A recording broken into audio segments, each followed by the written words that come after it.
An empire with 19 million customers had $0 left. This is the bizarre chain of events that left 150,000 tourists stranded worldwide in a single night.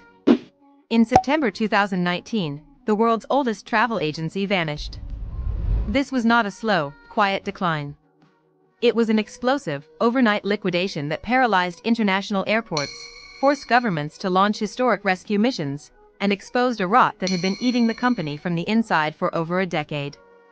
To understand how a business that survived 2 world wars, the invention of commercial aviation, and the rise of the internet could disintegrate in a matter of hours, we have to look past the official excuses.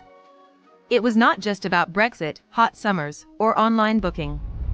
It was a story of catastrophic greed, financial engineering, and a leadership team that treated a retail business like a speculative hedge fund.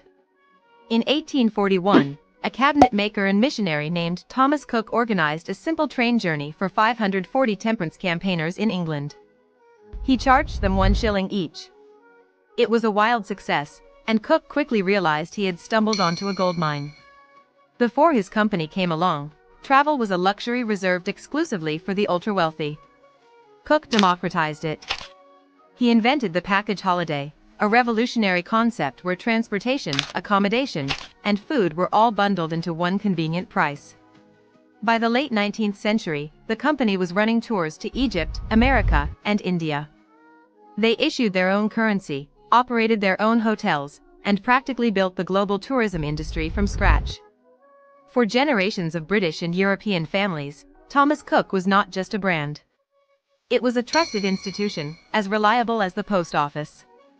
But that legendary status created a dangerous illusion of safety. Behind the glossy brochures, the 21st century was hitting the company like a sledgehammer. The rise of low-cost carriers like Ryanair and EasyJet, combined with digital booking platforms like Expedia, completely bypassed the traditional travel agency model. Customers no longer needed a middleman in a physical shop to book their flights and hotels. Yet, instead of aggressively pivoting to a lean, digital-first operation, the board made a decision that would ultimately seal their doom. In 2007, they merged with MyTravel, a struggling competitor. The logic was to gain massive scale and dominate the high street. In reality, they bought a sinking ship. The merger saddled Thomas Cook with a colossal pile of debt and a mountain of goodwill assets on their balance sheet that were essentially worthless paper value. To keep their massive network of high street shops alive, they had to generate astronomical amounts of cash just to pay the interest on their debts. This forced them into a vicious cycle.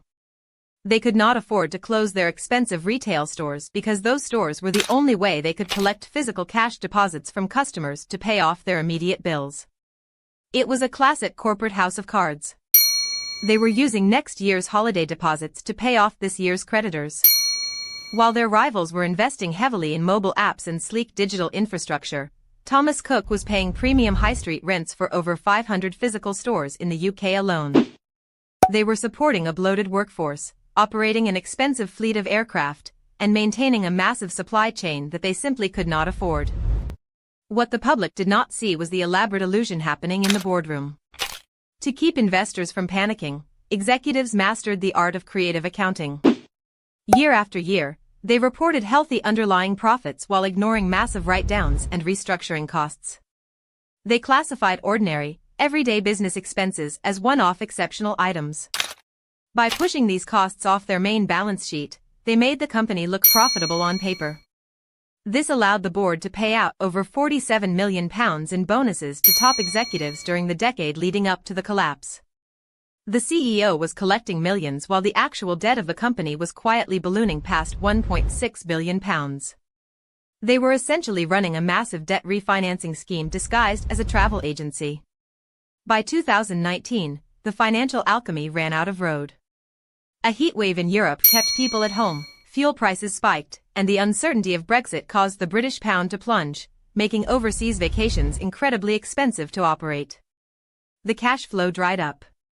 The company needed a rescue deal. A Chinese conglomerate named Fosun, which already owned Club Med, stepped in with a £900 million rescue package. It looked like Thomas Cook would survive. But at the very last minute, the lending banks panicked. They demanded an extra £200 million in contingency funding to guarantee the company could survive the winter. The company did not have it.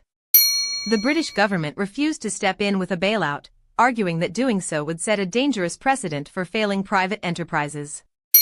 Sunday, September 22, 2019, became the final act. Executives gathered in a London law office for a frantic 11th-hour negotiation. The atmosphere was chaotic. Outside, journalists gathered, sensing the end of an era.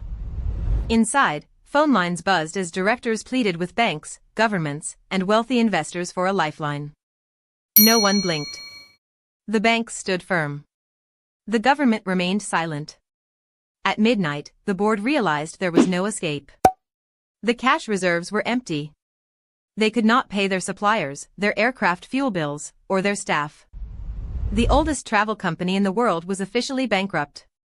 At 2 a.m., the UK Civil Aviation Authority made the announcement. All Thomas Cook flights were cancelled. Instantly, the company's fleet of planes was grounded worldwide. Over 21,000 employees woke up to find they no longer had jobs. More than 150,000 holidaymakers were left stranded at resorts across Europe, Africa, and the Caribbean. Their return tickets were completely useless. The collapse triggered Operation Matterhorn, the largest peacetime repatriation effort in British history. The government had to charter dozens of empty aircraft from around the globe to fly stranded citizens back home, costing taxpayers an estimated £150 million. This was more than half of the money the company had needed to stay afloat in the first place. The fall of this giant proved that no brand is too historic to fail when its core business model becomes obsolete. It was a stark reminder that scale without efficiency is a trap, and financial engineering can only mask operational rot for so long. If you want to see how another legendary transport and travel empire fell victim to its own massive debt trap, watch our deep dive into Swissair's tragic collapse next. But seriously, tell me in the comments, should the UK government have stepped in to save this iconic 178-year-old brand with taxpayer money, or was letting them fail the only fair decision?